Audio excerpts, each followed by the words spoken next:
উন্মুক্ত স্থানে চলছে কাঠের আসবাবপত্র বেচাকেনা, অথচ এর সঙ্গে রয়েছে গ্রোয়ার্স মার্কেট। পরিত্যক্ত মার্কেটের ভবনটি জরাজীর্ণ, মূল অবকাঠামোতে অসংখ্য ফাটল, খসে পড়ছে দেয়ালের পলেস্তারা।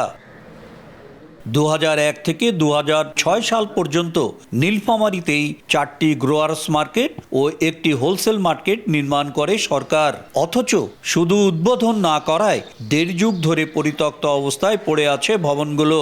এমনকি নেই কোনো রক্ষণাবেক্ষণও। অনেক স্থান বর্তমানে অবৈধ দখলে চলে গেছে। কৃষকের স্বার্থে ভবনগুলো নির্মাণ করা হলেও কোনো কাজে আসছে না। শাক সবজি এগুলো এখানে আনতে পারে, বিক্রি করতে পারে, প্লাস এখানে রাখতে পারে 2-4 দিন। এই মার্কেটটা যেভাবে কাজ হয়েছে ওইভাবে বন্ধ আছে। কৃষকের উন্নয়নের কাজে কোনো লাগতেছে না। আমরা চাইছি এটা কৃষকের জন্য উপকার হোক, এখানে মার্কেটটা আবার সুন্দরভাবে চালু হোক।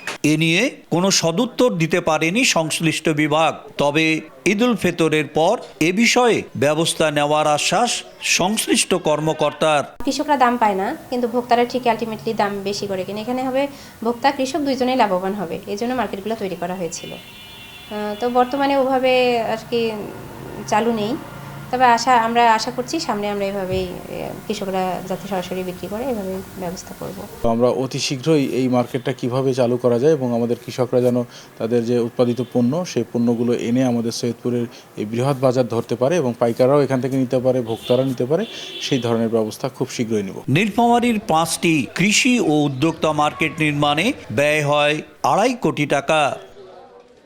শাকির হোসেন বাদল, সময় সংবাদ, নীলফামারী।